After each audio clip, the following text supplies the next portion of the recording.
I know he's introduced her, but we need to give another round of applause to the great First Lady of Wisconsin, Tonette Walker, as well.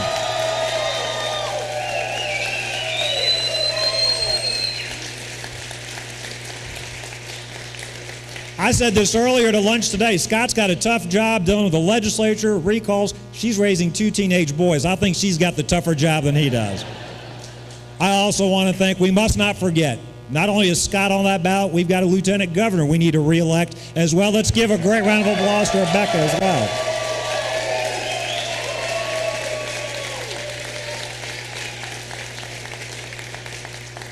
Now, let me tell you why it was so important for me to come all the way up here to Wisconsin. By the way, it's pretty far north. For a Louisiana boy, this is pretty far north. I know you think I talk funny, but to my ears, everybody here talks funny.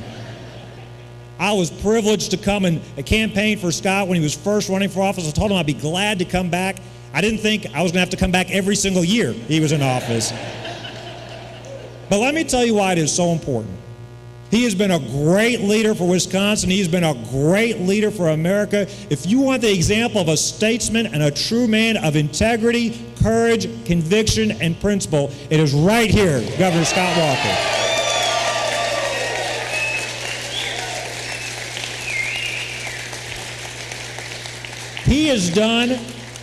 Scott has done more in his first year and a half than many people do in their entire careers in elected office. Let's review what he inherited.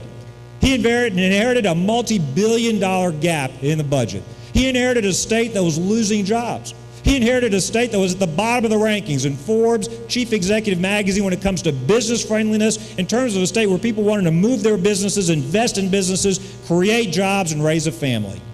Now, you're going to hear a lot of rhetoric during a campaign. You're going to see a lot of TV ads. You're going to hear a lot of claims. Let's just look at the facts. Let's look at what he has done. He has not only balanced that budget, he has created surpluses, and his reforms have led to the reduction for the first time in years of property taxes. Let's give him a round of applause for getting that done.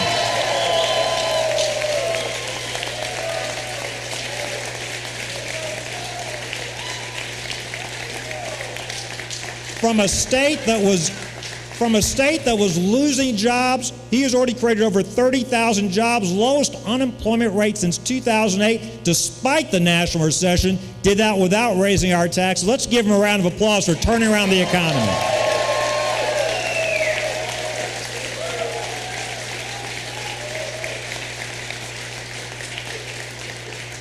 You've got a governor that's leading, and I love the way that he describes his leadership principles. Listen to what he said.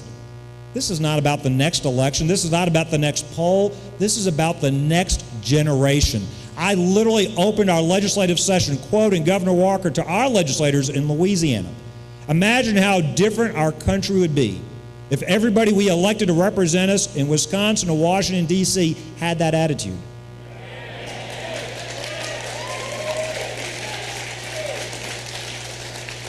Listen to Scott and Tonette talk. This isn't about them. This is about our children and grandchildren. It's about making sure they have more opportunities and a better Wisconsin, literally, than what we inherited from our parents. It's what every parent wants. It's about the American dream. And look at the contrast in this election. I don't know Mayor Barrett, but his problem's not with me. His problem is with the facts.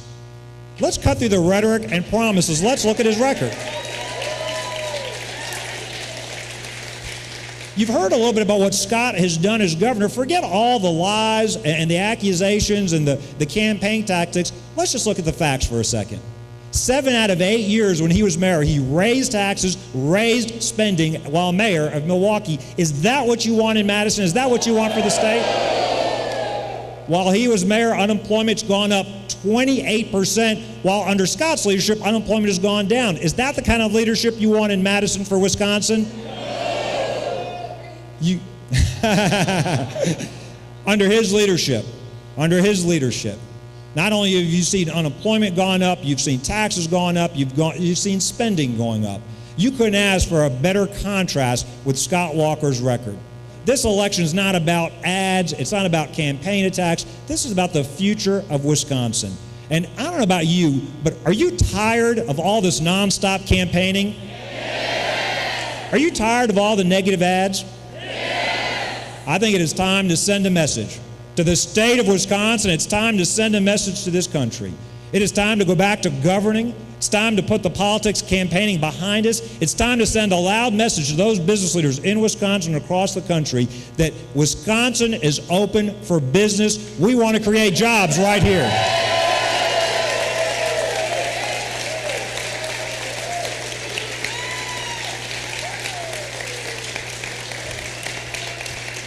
I will close with one final observation. I've been privileged to serve as the governor of the great state of Louisiana. We've been through 4 hurricanes. You think Katrina, Rita, Gustav, Ike, and an oil spill. I want to close with this.